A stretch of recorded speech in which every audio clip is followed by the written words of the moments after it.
तो नमस्कार दोस्तों, आप सभी का स्वागत है आपके अपने चैनल सेज फाइनेंशियल एकेडमी पे। इस सीरीज में हम लोग एफडीआई फॉरेन डायरेक्ट इन्वेस्टमेंट के बारे में डिस्कस कर रहे हैं। पिछले सीरीज में हमने एफडीआई के टॉपिक को सीखा, तो चलिए स्टार्ट करते हैं एफडीआई के टॉपिक को। बिना टाइम गवाए एफडीआई के नए पार्ट को स्टार्ट करते हैं और सीखते हैं एफडीआई के बारे में।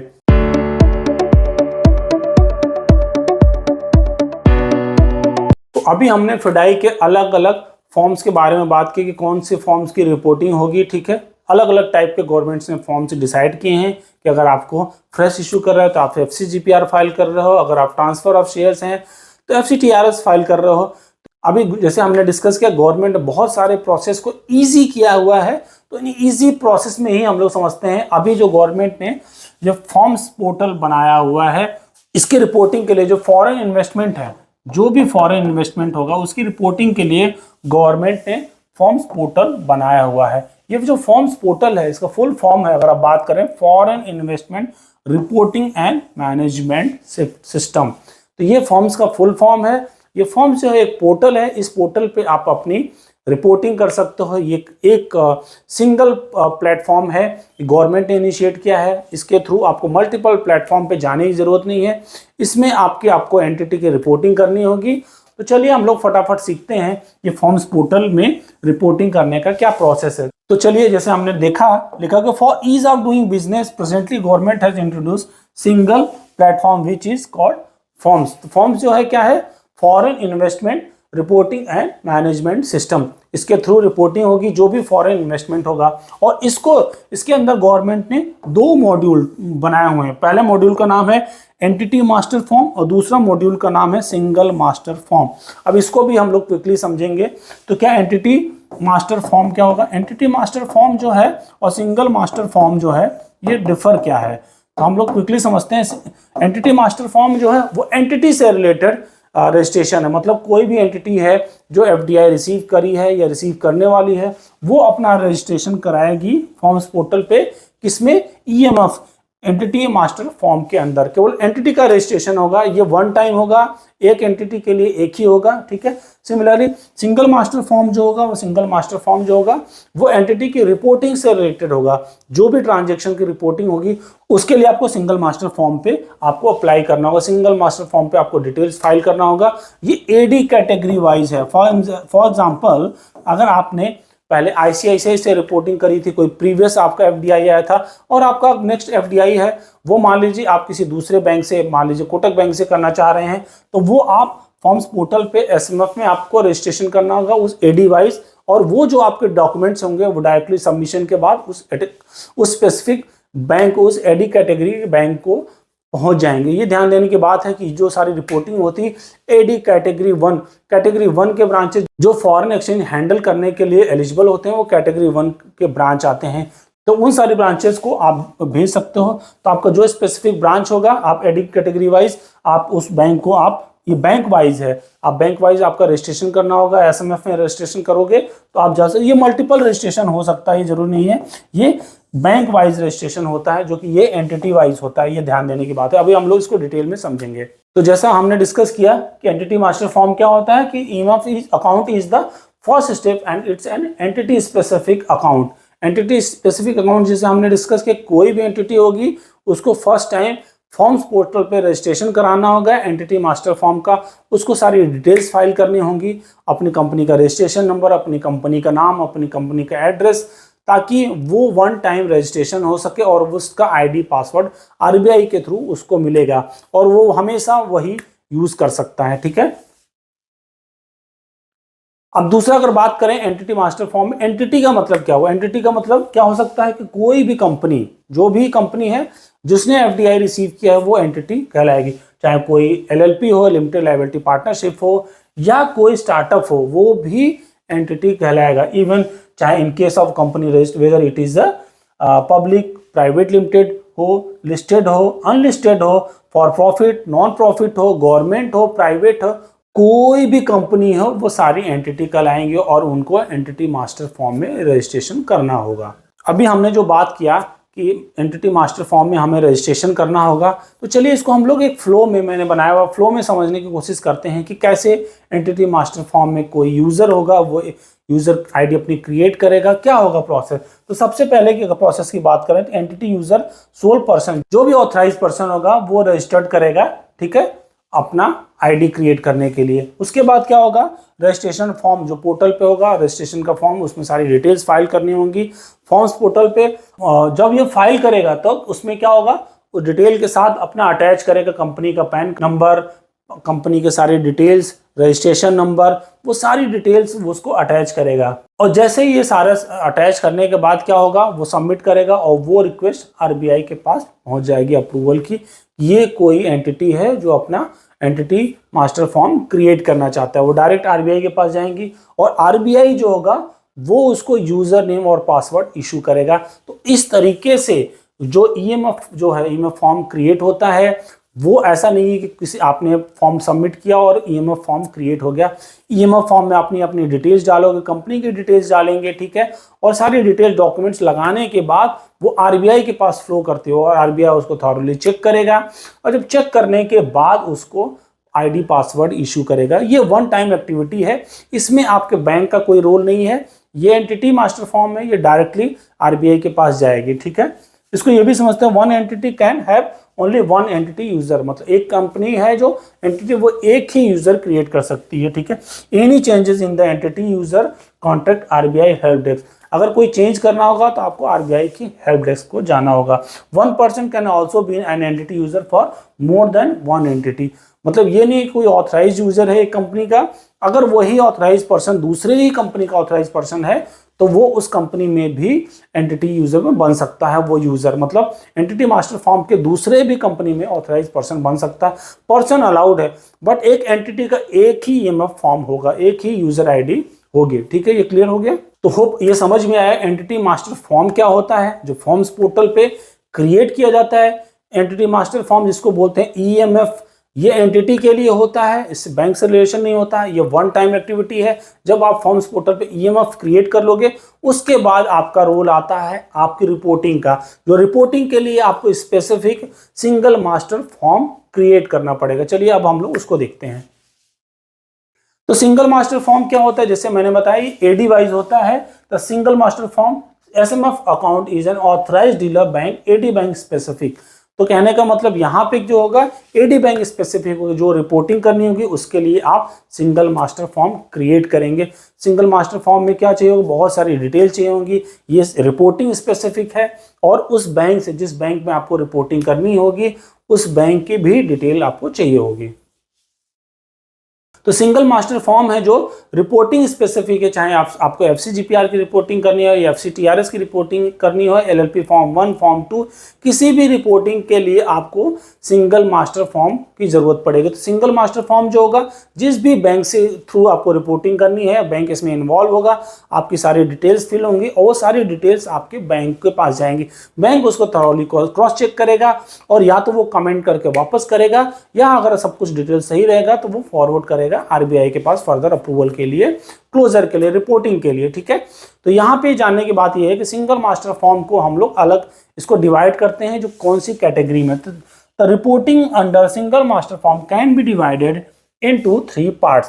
तो ऐसा नहीं है कि 3 पार्ट्स में कोई होता है, बेसिकली इसको डिटेल्स वाइज हमने अलग अलग पार्ट्स में डिवाइड किया है। अगर बात करें तो पहले पार्ट की बात करें, पार्ट 1 की, तो registration as a business user. तो पहला क्या पार्ट होगा, अगर हम बात करें आपको सिंगल मास्टर फॉर्म में आपको अपने एंटिटी का रजिस्ट्रेशन कराना होगा। मतलब इसमें भी वही है, फॉर्म्स पोर्टल पे जाओगे, आपको फॉर्म्स पोर्टल पे आप जाएंगे, जैसे आपने एंटिटी मास्टर फॉर्म क्रिएट किया वैसे ही आपको सिंगल मास्टर फॉर्म भी क्रिएट करना होगा। तो पहले आपको एज अ बिजनेस यूजर आपको रजिस्टर करना होगा। जैसे आपकी एंटिटी रजिस्टर हो जाएगी उसके बाद क्या होगा, फाइलिंग द कॉमन डिटेल्स, मतलब जो भी उसमें डिटेल्स मांगेंगे वो जाएगी एंटिटी के बारे में, एंटिटी की डिटेल, कौन सी रिपोर्टिंग होनी है, क्या रिपोर्टिंग होनी है, वो सारी डिटेल्स आपको फिल करना होगा, केवल डिटेल फिल करना होगा।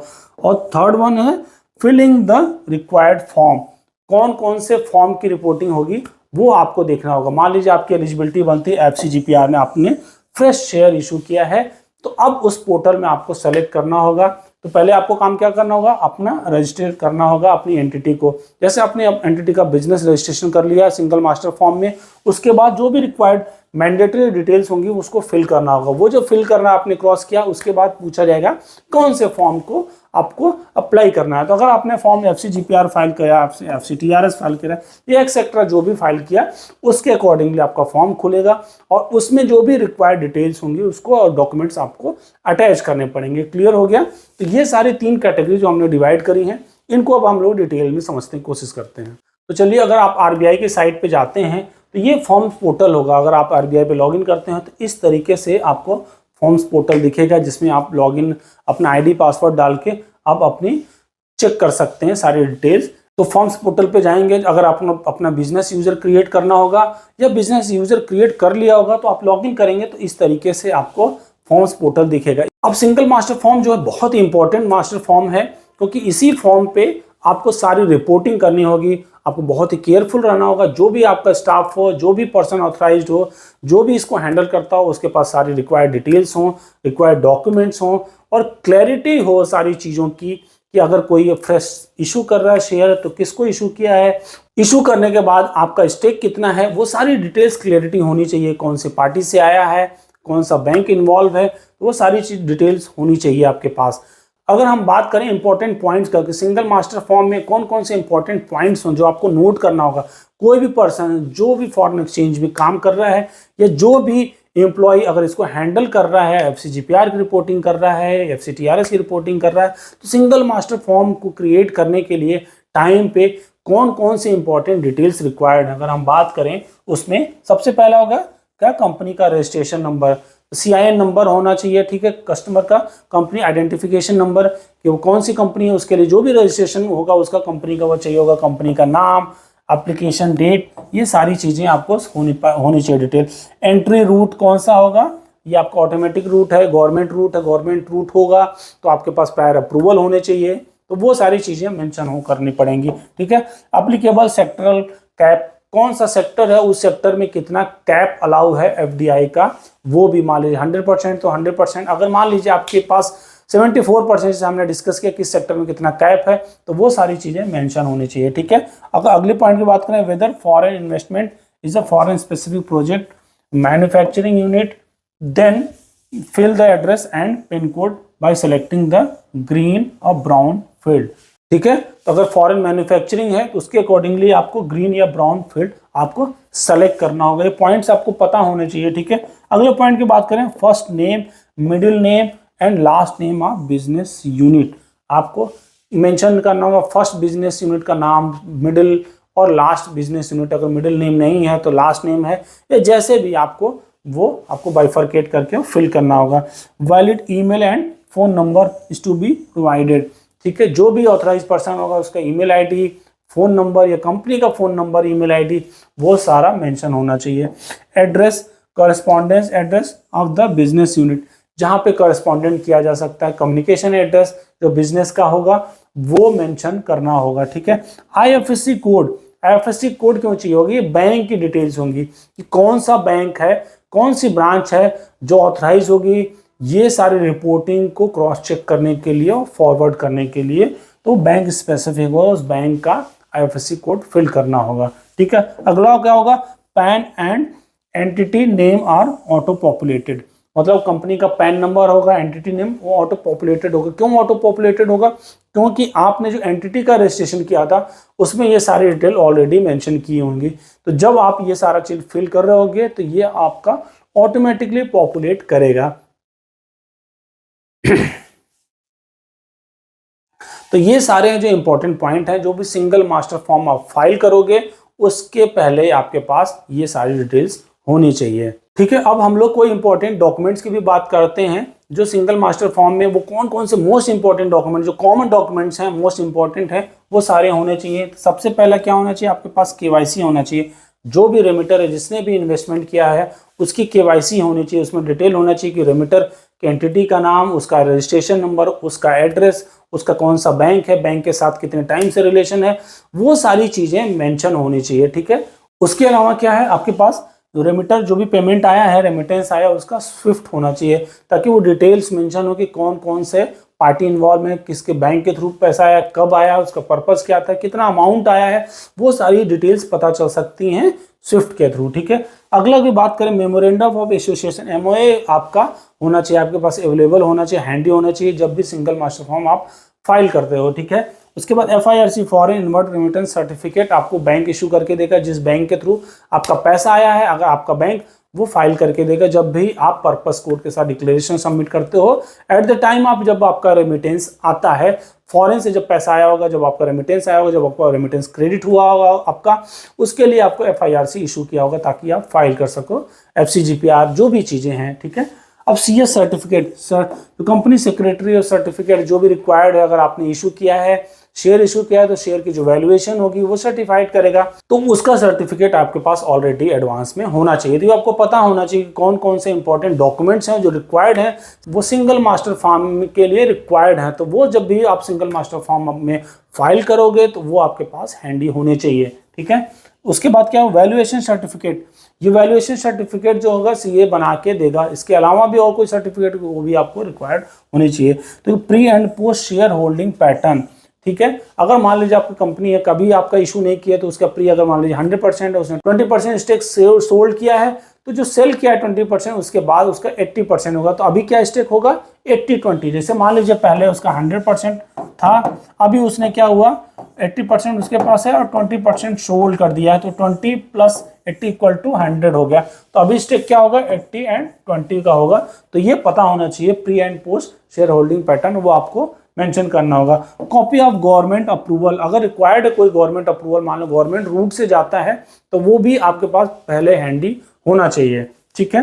Copy of the order of the high court on the scheme of merger and demerger, अगर कोई मर्जर डीमर्जर है, उनका डिस्क्रिप्शन की रिक्वायरमेंट, तो उनका हाई कोर्ट का ऑर्डर हो, जो भी कोर्ट का ऑनरेबल कोर्ट का ऑर्डर होगा, वो भी आपके पास ऑलरेडी हैंडी होना चाहिए। उसके अलावा बोर्ड रिजोल्यूशन, कंपनी का बोर्ड रिजोल्यूशन पास होना चाहिए, वो स्टेक सेल कर रहे हैं और स्टेक सेल के लिए जो रिक्वायर्ड है अमाउंट, वो सारे बोर्ड मेंबर्स का उसके पे सहमत होने चाहिए। तो BR जो होता है बोर्ड रेजोल्यूशन पास होना चाहिए, और वो board resolution at the time आप सिंगल मास्टर फॉर्म जरूरत होती है, तो ये आपके पास हैंडी होना चाहिए। तो ये सारे जो हैं इंपॉर्टेंट डॉक्यूमेंट्स हैं, जब भी आप सिंगल मास्टर फॉर्म फाइल करने जाओगे, तो ये सारे डॉक्यूमेंट्स आपके पास पहले से हैंडी होने चाहिए। तो जो लोग FDI के बारे में प्रिपरेशन कर रहे हैं, ये FDI हैंडल कर रहे हैं, उनके लिए जानना जरूरी है कि सारे इंपॉर्टेंट डॉक्यूमेंट्स हैंडी होने चाहिए ताकि FDI की रिपोर्टिंग हो सके। तो फ्रेंड्स, FDI के इस पार्ट को हम लोग यहीं पे एंड करते हैं। FDI का टॉपिक जो है वो लेंदी है, काफ़ी बड़ा है और इम्पॉर्टेंट है, तो सो हम लोग धीरे धीरे इसको सीखेंगे। तो FDI के अगले पार्ट को हम लोग नए एपिसोड में सीखेंगे। अगर आपको हमारा ये FDI का एफर्ट पसंद आ रहा हो तो प्लीज़ लाइक करिए, और नेक्स्ट एपिसोड के लिए हमें कमेंट करके बताते रहिए। Thank you everyone.